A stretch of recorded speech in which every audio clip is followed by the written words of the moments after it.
Hello दोस्तों, एक बार फिर से स्वागत है आप सभी का मेरे यूट्यूब चैनल क्यूरियोसिटी में। दोस्तों, रोशनी ही एक ऐसा चीज़ है जो हमारे इस यूनिवर्स को विजिबल बनाता है।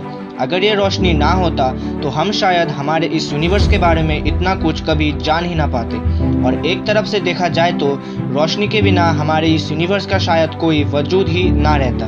इस यूनिवर्स में एकदम छोटे से बड़े लेवल पे हो रहा है ऊर्जा का लेन देन, जिससे उत्पन्न हो रहा है हीट और लाइट, जो हमारे इस यूनिवर्स को विजिबल और खूबसूरत बनाता है। दोस्तों, जब हम रात के आसमान को देखते हैं तो हमें नजर आता है झिलमिलाते हजारों छोटे बिंदु, जिनका ब्राइटनेस बहुत ही कम है और जिन्हें हम बुलाते हैं स्टार्स कहके। इनकी ब्राइटनेस हमें इतनी कम लगती है कि हमारा मून, जिसका खुद का कोई ब्राइटनेस ही नहीं है, वो भी हमें इन स्टार्स से ज़्यादा ब्राइट दिखाई पड़ता है। लेकिन वास्तव में दोस्तों, ये स्टार हमारे सूरज से भी कई ज़्यादा ब्राइट है।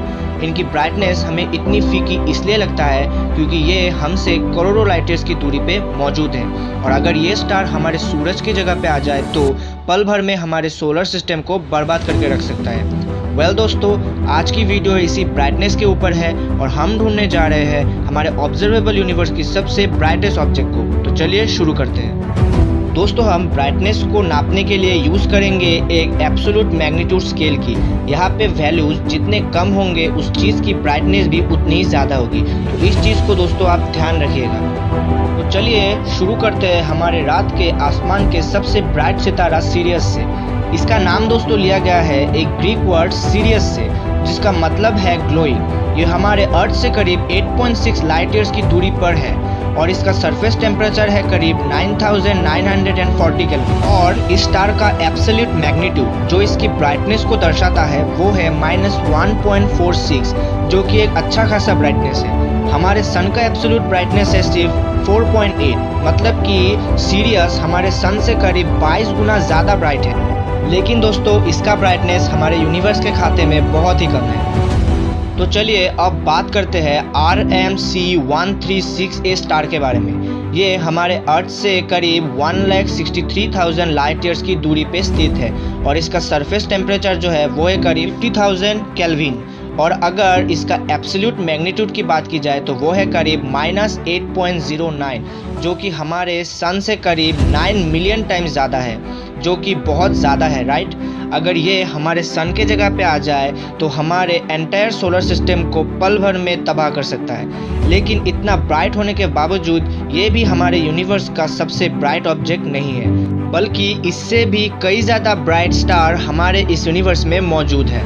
तो अब बात करते हैं एक ऐसे घटना की जो हमारे यूनिवर्स को पल भर में रोशनी से भर देता है और इसकी ब्राइटनेस बहुत ही ज़्यादा होती है, और वो है एक सुपरनोवा एक्सप्लोजन। दोस्तों, जब एक मैसिव स्टार अपनी पूरी ज़िंदगी जी चुका होता है और अपने लास्ट स्टेज में होता है, तब उस स्टार में न्यूक्लियर फ्यूजन होना धीरे धीरे बंद हो जाता है और तब उस स्टार में होता है एक बहुत विशाल धमाका, जिसे कहा जाता है सुपरनोवा एक्सप्लोजन। इस एक्सप्लोजन में उस स्टार से रिलीज होता है बहुत मात्रा में गामा रेज, हीट, लाइट, जो किसी भी स्टार के ब्राइटनेस से बहुत बहुत बहुत ज़्यादा होता है।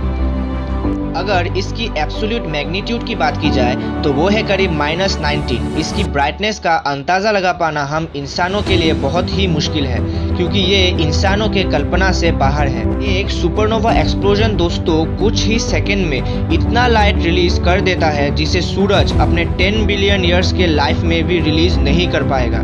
क्या आप इमेजिन कर सकते हैं कि ये कितना ज़्यादा ब्राइट है? लेकिन इतना लुमिनस होने के बावजूद ये भी हमारे यूनिवर्स का सबसे ब्राइटेस्ट ऑब्जेक्ट नहीं है, बल्कि इससे भी लुमिनस ऑब्जेक्ट जैसे विशाल गैलेक्सीज और मिलियंस ऑफ लाइट ईयर्स तक फैला नेबुलास हमारे इस यूनिवर्स में मौजूद है।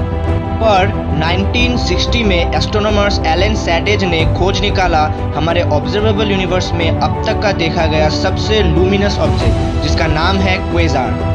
दोस्तों, इस क्वेजार को हमारे ऑब्जर्वेबल यूनिवर्स का सबसे ब्राइटेस्ट ऑब्जेक्ट माना जाता है। लेकिन अजीब बात तो यह है कि ये क्वेजार्स फॉर्म होते हैं हमारे यूनिवर्स के सबसे डार्क ऑब्जेक्ट, जो कि है एक ब्लैक होल, एक सुपर मैसिव ब्लैक होल, जिसका मास ट्रिलियंस ऑफ सोलर मासेस से भी ज़्यादा होता है। ये इनफाइनाइट ग्रेविटी वाला मॉन्स्टर पाया जाता है विशालकाय गैलेक्सीज के सेंटर में, जहाँ पे हमारा मिल्की वे गैलेक्सी से भी लाखों गुना ज़्यादा स्टार्स मौजूद है। और इसे समझने के लिए मैं आपको एक चीज़ बता देता हूँ कि हमारे मिल्की वे गैलेक्सी में ही करीब 100,000 मिलियन स्टार्स मौजूद है। और इस तरीके का सुपरमैसिव ब्लैक होल्स फॉर्म होता है बहुत सारे गैलेक्सीज के सेंटर के ब्लैक होल्स के मिलने से। अब तक का देखा गया सबसे ब्राइटेस्ट क्वेजार है क्वेजार 3C4 54.3, जिसका एब्सोल्यूट मैग्नीट्यूड है करीब -34, जो कि अब तक का देखा गया यूनिवर्स का सबसे ब्राइटेस्ट ऑब्जेक्ट है, जिसे 2006 में एस्ट्रोनॉमर्स ने ढूंढ निकाला था और ये हमसे करीब 7 बिलियन लाइट ईयर्स की दूरी पे मौजूद है। ये डिस्टेंस काफ़ी ज़्यादा है, राइट? चलिए अब जानते हैं कि ये क्वेजार्स फॉर्म कैसे होते हैं। जब मैसिव ब्लैक होल्स अपने गैलेक्सी के स्टार्स और मैटर्स को बल्क में निकलना स्टार्ट करता है तो उन्हें वो निकलते ही जाते हैं और इससे उस ब्लैक होल के चारों तरफ फॉर्म होता है एक मैटर्स के डिस्क का, जिसे कि एग्रेशन डिस्क कहा जाता है। और यहाँ पे मैटर्स इतनी फ्रिक्शन से ब्लैक होल के अंदर जा रहा होता है कि उसका अंदाज़ा लगा पाना भी बहुत मुश्किल है और इस फिनोमेना के वजह से एग्रेशन डिस्क में इतना ज़्यादा हीट और रोशनी निकलता है कि वो बन जाता है हमारे यूनिवर्स का सबसे लूमिनस ऑब्जेक्ट, जिसे कि हम क्वेजार्स कहते हैं। क्वेजार दोस्तों अपने एनर्जी को रिलीज करता है रेडिएशन जेट के मदद से और ये हमारे मिल्की वे गैलेक्सी से भी 100 गुना ज़्यादा ब्राइट होता है और हम हमारे अर्थ से उनकी जो ब्राइटनेस को देख पाते हैं वो तो बस उनकी ब्राइटनेस का एक छोटा सा झलक है। इन क्वेजार्स को आप एस्ट्रोनॉमिकल टेलीस्कोप से देख के समझ ही नहीं पाएंगे, इन्हें सिर्फ आप देख सकते हैं और डिटेक्ट कर सकते हैं रेडियो टेलीस्कोप से। जैसे कि इस इमेज को ही देख लीजिए जो कि हबल टेलीस्कोप द्वारा लिया गया है। यहाँ पे आप जो ब्राइट ऑब्जेक्ट को देख पा रहे हो उनमें से एक क्वेजार है और एक है नॉर्मल स्टार। क्या आप बता सकते हो कि कौन सा क्वेजार है?